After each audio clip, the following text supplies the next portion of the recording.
तो students welcome back to Triangle Studies. कैसे हैं आप सभी? आई होप आप सभी अच्छे होंगे एंड स्वागत है आपका मेरे चैनल पे। My name is Preet Singh and आज जो है वो एटम एंड मॉलिक्यूल्स का जो है वो लास्ट लेक्चर होने वाला है, मतलब फिफ्थ लेक्चर होने वाला है। आज का लेक्चर जो है वो काफ़ी ज़्यादा जो है वो छोटा होने वाला है एंड काफ़ी ज़्यादा इंटरेस्टिंग होने वाला है। आई होप आपने पिछले लेक्चर्स काफ़ी इंजॉय करे होंगे। बहुत ज़्यादा ईजी थे, ठीक है, बहुत ज़्यादा ईजी थे। मैंने बहुत ज़्यादा ईज़ी तरीके से पढ़ाया था क्योंकि ये चैप्टर जो है वो लगभग बहुत सारे लोगों को बहुत ज़्यादा टफ लगता है, ठीक है? बट मैंने बहुत ही ज़्यादा इसको ईज़ी वे में पढ़ाया है, जितना मैं ईज़ी कर सकती थी अपनी साइड से मैंने उतना ईज़ी करके आपको पढ़ाया है। एंड कुछ क्वेश्चंस जो हैं मैंने आपको प्रैक्टिस के लिए दिए थे, कुछ चीज़ें जो थी मैंने आपको लर्न करने के लिए दी थी। आई होप आपने लर्न कर ली होंगी क्योंकि बेसिकली अब तो पेपर जो है वो आने ही वाला है, तो अगर आप लोगों ने लर्न नहीं भी किया होगा तो उसमें आपका ही बहुत ज़्यादा घाटा हो जाएगा, ठीक है?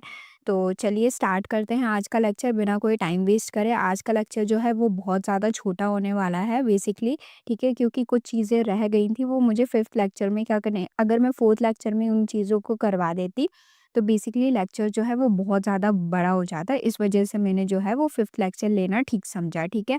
तो चलिए स्टार्ट करते हैं आज का लेक्चर। सो बेसिकली हमने आयंस के बारे में पढ़ा था, हमने आयंस देख लिए थे कि आयंस जो है वो क्या होते हैं। आयंस हमने जो है वो 2 टाइप्स के पढ़ लिए थे, एक जिसे हम कैटायन बोल रहे थे एंड एक जिसे हम एनायन बोल रहे थे। कैटायन में हमने पॉजिटिव आयन की बात कर ली थी एंड एनायन में हमने किसकी, नेगेटिव आयन की बात कर ली थी बेसिकली। तो आज हमें टाइप्स ऑफ आयंस पढ़ने हैं, वो भी किसके based on the number of atoms, ठीक है? हमें नंबर ऑफ एटम्स के बेसिस पे हमें टाइप्स ऑफ आयंस के ऊपर बात करनी है। ये हमने पढ़ चुके हैं, हमने एटॉमिसिटी में भी एक बार पढ़ा था, सेम उसी तरीके से ये भी है आयंस का भी, ठीक है? मोनो एटॉमिक आप लोगों को पता है जिसमें सिंगल एटम होता है, ठीक है? इसमें क्या होता है, ion formed from a single atom are called monoatomic. अपन ने एटॉमिसिटी में पढ़ा था जिसमें सिंगल एटम आ रहा था, ठीक है? जैसे हीलियम, नियॉन, आर्गन, ये जितने भी थे सब नोबल गैसेस थी। ये सब कौन सी थी, मोनो एटॉमिक के अंदर आ रही थी, ठीक है? अब यहाँ पे मोनो एटॉमिक आयंस लिखे हुए हैं, तो आयंस लिखे हैं तो मोनो एटॉमिक आयंस के एग्जाम्पल क्या हो गए? फॉर एग्जाम्पल कैटायंस यानी पॉजिटिव चार्ज में क्या हो गया, सोडियम हो गया, ठीक है, पोटेशियम हो गया। एनायन में क्या हो गया, क्लोरीन हो गया, फ्लोरीन हो गया, ब्रोमीन हो गया एंड आयोडीन हो गया। ये सारे क्या है, एक तरीके से सिंगल एटम है, इन्हें हम क्या बोल रहे हैं, बेसिकली मोनो एटॉमिक बोल रहे हैं। आई होप आपको ये क्रिस्टल क्लियर हो गया होगा। देखो यहाँ पे जो चार्ज है वो भी क्या है, एक सिंगल एटम का ही चार्ज है, मतलब +1 +1 -1 -1 -1 -1, सारे चार्ज भी जो है वो क्या है, सिंगल हैं। इसीलिए हम इन्हें क्या बोल रहे हैं, मोनो एटॉमिक आयंस बोल रहे हैं, ठीक है? नेक्स्ट पे चलते हैं। नेक्स्ट क्या है अपना पॉली एटॉमिक आयन, जिसे हम कंपाउंड आयंस भी बोलते हैं। पॉली एटॉमिक आयंस मतलब क्या होता है, ग्रुप ऑफ एटम्स होता है बेसिकली, ठीक है? Carrying a charge are called poly atomic ions, ठीक है? पॉली एटॉमिक कैटायंस के एग्जांपल देख लेते हैं। जैसे यहाँ पे देखो, अगर हमें मोनो करना होता है तो हम सिर्फ नाइट्रोजन ही लिखते हैं, ठीक है? बट यहाँ पे पॉली लिखा हुआ है, तो पॉली में हमने क्या लिखा है, ग्रुप ऑफ एटम्स लिया है, यानी NH4 पूरा ले लिया हमने, ठीक है? अमोनियम आयन इसे हम बोल रहे हैं, only commonly poly atomic cation, ठीक है? इसमें H3O प्लस क्या है, हाइड्रोनियम आयन है, ठीक है? पॉली एटॉमिक एनायंस की एग्जांपल देख लेते हैं, जैसे हाइड्रोक्साइड आयन हो गया, नाइट्राइड आयन हो गया, ठीक है, कार्बोनेट आयन हो गया। ये सारे किसके एग्जांपल है, पॉली एटॉमिक आयंस के। इसमें क्या बन रहा है, ग्रुप ऑफ एटम्स हैं, ठीक है? ये आप देख रहे हो NH4 का क्या है, एक ग्रुप है बेसिकली। एन अलग है, एन अलग जगह से आ रहा है, एच अलग जगह से आ रहा है, पर दोनों साथ मिलके एक न्यू कंपाउंड का फॉर्मेशन कर रहा है। H3O में देखो, एच अलग जगह से आ रहा है, ओ अलग जगह से आ रहा है, दोनों साथ में मिलके एक न्यू कंपाउंड का क्या कर रहा है, फॉर्मेशन कर रहा है, ठीक है? एंड दोनों के ऊपर कैसा साइन है, पॉजिटिव का साइन है, क्योंकि ये किसके अंदर आ रहा है, कैटायन के अंदर आ रहा है। एनायन में देख लो, तीनों के अंदर किसका, नेगेटिव का साइन है। एंड ग्रुप ऑफ एटम्स यहाँ पे क्या होके कंबाइन होके न्यू कंपाउंड का क्या कर रहा है, फॉर्मेशन कर रहा है। तो mono atomic and poly atomic आपको समझ में आ गया। मोनो एटॉमिक में क्या था, सिंगल एटम था, ठीक है? मोनो एटॉमिक में सिंगल एटम था एंड पॉली एटॉमिक में क्या था, ग्रुप ऑफ एटम। एंड ध्यान रखिएगा, पॉली एटॉमिक को कंपाउंड आयंस भी हम क्या करते हैं, बोलते हैं, ठीक है? नेक्स्ट पे चलते हैं। नेक्स्ट क्या है अपना वैलेंसी। वैलेंसी क्या है, बहुत ही ज़्यादा इंपॉर्टेंट चीज़ है, बहुत बहुत बहुत ज़्यादा इंपॉर्टेंट टॉपिक है ये आज के लिए नहीं, हमेशा के लिए ये बहुत ज़्यादा इंपॉर्टेंट चीज़ है। एक होता है आप इलेक्ट्रॉनिक कॉन्फ़िगरेशन पढ़ते हो, ठीक है, बेसिकली इलेक्ट्रॉनिक कॉन्फ़िगरेशन पढ़ते हो, और एक चीज़ होती है जिसे हम क्या बोल रहे हैं, वैलेंसी बोल रहे हैं। ये बहुत ही ज़्यादा इम्पोर्टेंट है, बहुत ज़्यादा इम्पोर्टेंट रोल प्ले करता है। 11th-12th में आप जाएँगे तो आपको ये पता चल जाएगा, ठीक है? वैलेंसी की डेफिनेशन क्या लिखी हुई है यहाँ पे, the valency of an element is the combining capacity of the element, और valency is the number of electron an atom can lose, gain और share to achieve a stable electronic configuration. Basically देखो, हाँ, अब valency वो होती है, जैसे आपने यहाँ पे देखो, यहाँ पे क्या लिखा, हम बेसिकली एक एग्जांपल ले लेते हैं सोडियम का। सोडियम के ऊपर आपने क्या लगाया, +2 चार्ज लगाया, तो +2 तो प्लस क्या हो गया, प्लस जो है वो आयन हो गया। बेसिकली चार्ज जो है कैटायन एनायन, तो ये क्या हो गया, आयन हो गया। पर यहाँ पे जो 2 लिखा है ना, बेसिकली वो क्या हो रहा है, वैलेंसी हो रहा है, ठीक है। जैसे हमने एक एग्जाम्पल ले लेते हैं, जैसे हमने यहाँ पे एग्जाम्पल लिखा है इसका 2 8, ठीक है, एंड इसका एग्जाम्पल लिखे 2 8 1, ठीक है। ये क्या हो गया, इसका इलेक्ट्रॉनिक कॉन्फ़िगरेशन हो गया। इसका लास्ट में क्या आया, देखो बेसिकली क्या आ गया, यहाँ पे 1 आ गया, ठीक है। बेसिकली यहाँ पे क्या आ गया, 1 आ गया। तो इस 1 को ही हम क्या बोल रहे हैं, बेसिकली वैलेंसी बोल रहे हैं। भले हमने इस 1 को क्या कर दिया, डोनेट कर दिया, तो पर इसी 1 को हम क्या बोल रहे हैं, वैलेंसी बोल रहे हैं। कई कई जगह पे मैंने यहाँ पे +2 बता दिया है, सॉरी ये गलती से बता दिया मैंने। कई कई जगह पे क्या होता है, जैसे एमजी हो गया, तो वहाँ का मैंने शायद बता दिया होगा, क्योंकि मैग्नीशियम, इसी के बाद तुरंत मैग्नीशियम आता है ना, मैग्नीशियम में जो +2 होती है, वही उसकी क्या हो जाती है, वैलेंसी होती है। कई-कई जगह पे ऐसा केस देखने को मिल जाता है, बट कई-कई जगह पे ऐसा हो जाता है, ठीक है। तो उसके जो लास्ट पे जो इलेक्ट्रॉन पे, आउटर मोस्ट इलेक्ट्रॉन पे जो नंबर आ रहा है, उसी को हम क्या कह रहे हैं, वैलेंसी कह रहे हैं। बट कुछ केसेस में ऐसा होता है, मैं आपको अभी बताऊँगी कि कुछ केसेस में ऐसा होता है, कुछ केसेस में ऐसा नहीं होता। वो ग्रुप्स के ऊपर जो है वो लाया करता है, ठीक है। इंपॉर्टेंट पॉइंट्स क्या है वैलेंसी को लेके, valency tells us how many bonds N atom can form, ठीक है। It is a number, not positive और नेगेटिव। ये सिर्फ एक नंबर होता है, पॉजिटिव एंड नेगेटिव नहीं होता। वैलेंसी इज नो साइन, ठीक है, ओनली जस्ट टू, ठीक है। It helps in the writing chemical formula, ये हेल्प होता है क्या, राइटिंग केमिकल फार्मूला, जो अपन फार्मूलाज बनाते हैं ना, जैसे अपन ने NaCl जो है वो एक फार्मूला बनाया, तो उसमें क्या होता है, वैलेंसी क्या होती है, Na की भी कितनी होती है, 1 होती है, NCl की भी कितनी होती है, 1 होती है। तो इस तरीके से केमिकल फार्मूला बनाने के लिए हमें वैलेंसी का क्या होता है, यूज़ करना पड़ता है।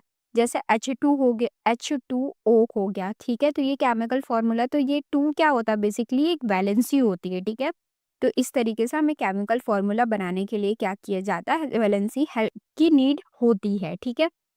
अब देख लेते हैं, अब जो मैं बेसिकली कह रही थी कि कुछ जगहों पे ऐसा होता है कि अपन को ये जो ऊपर का साइन लगा होता है वही वैलेंसी प्रेफर कर लेते हैं अपन, और कुछ जगह पे ऐसा नहीं होता।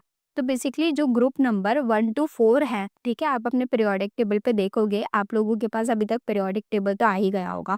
तो ग्रुप नंबर 1 to 4 पे देखोगे तो वैलेंसी जो है वो number of electron in outer most shell पे मिल जाएगी। 1 to 4 जो ग्रुप नंबर है, तो उसमें वैलेंसी जो है, जो आउटर मोस्ट इलेक्ट्रॉन में आ रहा होगा, जैसा आपने यहाँ पे सोडियम का देखा, तो 2 8 1 आ रहा था, ठीक है। तो ये जो 1 हो गया, ये इसकी वैलेंसी हो जाएगी। पर ग्रुप नंबर 5 to 8 में आप देखोगे तो वैलेंसी को लाने के लिए आपको 8 में से माइनस करना पड़ेगा जो आउटर मोस्ट इलेक्ट्रॉन होगा। फॉर एग्जाम्पल 8 में से हमने क्या माइनस कर दिया अपना, जस्ट अ सेकंड, 8 में से हमने 3 माइनस कर दिया, तो अपना कितना बचेगा, 5 बचेगा। तो 5 जो है वो वैलेंसी हो जाएगी। तो हमें यहाँ पे ये करना पड़ेगा, बट यहाँ पे जो लास्ट इलेक्ट्रॉन होगा, जैसे यहाँ पे अपने पास क्या आया, 1 आया, तो वही डायरेक्ट वैलेंसी हो जाएगी। बट 5 to 8 ग्रुप नंबर पे हमें 8 में से इस चीज़ को माइनस करना पड़ेगा, और valency is equals to number of electron needed to achieve nearest noble gas configuration. सारे लोग जितने भी हैं, सारे एटम्स जो हैं वो एक तरीके के नोबल गैस कॉन्फ़िगरेशन, मतलब नोबल गैस की तरफ आना चाहते हैं। क्योंकि नोबल गैसेस जो अपनी होती है, क्या होती है अपनी, हीलियम होती है, ठीक है, नियॉन होती है, ठीक है, आर्गन होती है, ठीक है, आर्गन होती है, क्रिप्टन होती है, ज़ेनॉन होती है, रेडॉन होती है। ये बहुत ही ज़्यादा क्या होते हैं, स्टेबल होते हैं। तो सबको एक स्टेबल कंडीशन में आना रहता है, तो सब लोग क्या करते हैं, इन्हीं की तरह अपना इलेक्ट्रॉनिक कॉन्फ़िगरेशन बनाने के लिए लगे रहते हैं। इसीलिए एक किसी को प्लस साइन चाहिए रहता है तो वो देता है, ठीक है, एंड किसी को नेगेटिव साइन चाहिए रहता है तो वो नेगेटिव जो है वो मतलब डोनेट करता है, लेता है, इलेक्ट्रॉन्स को लेते हैं और छोड़ते हैं, ठीक है, इस तरीके से चीज़ें करते हैं, ताकि वो एक स्टेबल इलेक्ट्रॉनिक कॉन्फ़िगरेशन बना सके, ठीक है, नोबल गैसेस की तरह, ठीक है। अब कुछ हम देख लेते हैं वैलेंसीज़, ठीक है। जैसे हाइड्रोजन है, हाइड्रोजन ग्रुप नंबर 1 में आता है, तो उसके इलेक्ट्रॉनिक कॉन्फ़िगरेशन कितना है, अपने पास 1 ही है, ठीक है। तो उसकी वैलेंसी भी क्या हो जाएगी, 1 हो जाएगी। रीज़न, नीड 1 इलेक्ट्रॉन और लूज़ 1 इलेक्ट्रॉन। कार्बन, कार्बन जो है वो कितना है, इसके पास इलेक्ट्रॉनिक कॉन्फ़िगरेशन 2 एंड 4, तो वैलेंसी कितनी हो जाएगी इसकी, 4 ही हो जाएगी, क्योंकि ग्रुप नंबर किस में हो गया अपना, फर्स्ट टू 4 के अंदर आ जा रहा है, ठीक है। नाइट्रोजन के पास कितना है 2 एंड 5, ठीक है। अब 5 है, मैंने आपको इलेक्ट्रॉनिक कॉन्फ़िगरेशन के अंदर बताया था कि 5 है, तो उसको कितने की नीड है, 3 की और नीड है बेसिकली, ठीक है। कितने की नीड है, 3 की और नीड है, ठीक है। तो बेसिकली इस एक तरीके से आप ये भी कर सकते हैं। नाइट्रोजन जो है आप लोग क्या करिएगा कि जैसे 5 और 8 है, ठीक है। ये मैं बहुत ज़्यादा बड़ा वो बता दे रही थी, ठीक है। आप क्या करिएगा, वैलेंसी को 8 में से माइनस करिएगा, ठीक है। तो 8 में से हम यहाँ पे माइनस कर देंगे किसको, 5 को माइनस कर देंगे, तो बेसिकली अपना कितना आ जाएगा आंसर यहाँ पे 3 आ जाएगा। तो उसी तरीके से अपन इसका भी निकाल सकते हैं। यहाँ पे दिया गया 8 में -5 करेंगे तो कितना आ जाएगा, 3 आ जाएगा, ठीक है। अब हम केमिकल फार्मूला लिखना सीख लेते हैं। बेसिकली आपको समझ में आया ना, मैं आपको थोड़ा-सा बड़ा बता रही थी, इसमें कन्फ्यूज़ मत होइएगा, आप लोग डायरेक्ट इस तरीके से कर लीजिएगा, ठीक है। इस पे आप लोगों को समझ में आया कि वैलेंसी क्या होता है। वैलेंसी जो है वो क्या होता है, इलेक्ट्रॉनिक कॉन्फ़िगरेशन को स्टेबल बनाना। बेसिकली सब अपना स्टेबल कॉन्फ़िगरेशन बनाना चाहते हैं, नोबल गैसेज़ की तरह, इसीलिए जो है वो वैलेंसी हम देखते हैं, ठीक है। आपको ये जो 2 लाइनें हैं, ठीक है, for element in a group, ये आपको बहुत, बहुत, बहुत तरीके से याद होनी चाहिए। बेसिकली एक बार मैं क्या कर देती हूँ, रफ कर देती हूँ ताकि आप लोगों को चीज़ें जो हैं वो थोड़ी-सी समझ में आ जाएँ, ठीक है। थोड़ा बहुत ज़्यादा गचड़-पचड़ हो गया है, ठीक है। मैं आपको बता देती हूँ कि आपको कौन से जो 2 पॉइंट्स हैं वो बहुत ज़्यादा याद रखने हैं। मैंने स्टार्टिंग के ही बता दिए थे आपको, ठीक है। वही पॉइंट्स जो हैं वो आपको क्या करने हैं, एक तरीके से बहुत अच्छी तरीके से याद रखने हैं। ये मैंने बॉक्स बना दिया है आपको, ठीक है। ये पॉइंट्स आप अपने दीवार पे, स्टिकी नोट्स पे, कहीं पे भी लिख लीजिएगा। आप अगर 3 साल बाद, 4 साल बाद कभी भी मतलब जैसे 11th-12th में आप पढ़ोगे तो आपको हमेशा ही क्या हो जाएगा, काम आ जाएगा, ठीक है। तो आप इसको स्टिकी नोट्स पे स्टिक करके रख लेना, जो बच्चे साइंस स्ट्रीम में जाना चाहते हैं, ठीक है। तो चलिए नेक्स्ट टॉपिक पे आते हैं। अब हम केमिकल फार्मूला बनाना सीख लेते हैं। हमारे पास हमने आयन्स बनाने सीख लिए, आयन्स कैसे बनते हैं, ठीक है। हमने एक तरीके से वैलेंसीज़ सीख ली, ठीक है। सारी चीज़ें देख ली, अब हम बनाते हैं केमिकल फ़ॉर्मूला, ठीक है। बेसिकली सारी चीज़ें हो गई, हमने एक बोलते हैं ना कि एक हमें थाली सजाने के लिए, मतलब खाना की थाली सजाने के लिए हमने यहाँ पे पनीर की सब्ज़ी भी रख ली, ठीक है। आलू मटर की सब्ज़ी भी रख ली, दाल भी रख ली, ठीक है। बेसिकली सारी चीज़ें रख ली, अब हम रोटी बनाते हैं, ठीक है, एंड थाली को क्या करते हैं, कंप्लीट करते हैं। तो बेसिकली इसी तरीके से अब हम फ़ॉर्मूला बनाते हैं एंड इस थाली को क्या करते हैं, कंप्लीट करते हैं, ठीक है। A chemical formula represent the composition of a molecule of a compound in terms of the symbol of elements present in it, ठीक है। सिंबल्स का बहुत ज़्यादा यूज़ होगा यहाँ पे। आई होप आप लोगों ने सिंबल्स जो है वो याद कर लिए होंगे। मैंने पिछली क्लास में भी बोला था आपको, यही मैंने वर्क दिया था आपको कि आपको सिंबल्स जो है एटॉमिक नंबर, एटॉमिक मास 20 तक आपको लर्न करने ही चाहिए, ठीक है। अब हम एग्जांपल देख लेते हैं सोडियम क्लोराइड का, जिसे हम कॉमन सोल्ट बोलते हैं, उसका देख लेते हैं। तो ठीक है, हमें यहाँ पे किस चीज़ की नीड चाहिए, एक सोडियम की चाहिए, क्लोराइड की चाहिए, ठीक है।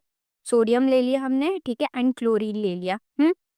वैलेंसी कितनी हुई सोडियम की, ठीक है, 1 हुई, एंड क्लोरीन की कितनी हुई, 1 हुई, ठीक है। बेसिकली इसके पास जो है वो लास्ट में कितना इलेक्ट्रॉन बाकी रहता है, 1 रहता है, एंड क्लोरीन के पास कितना रहता है, ठीक है, 1 रहता है, ठीक है। अब क्रिस क्रॉस मेथड यूज़ करी हमने, ठीक है।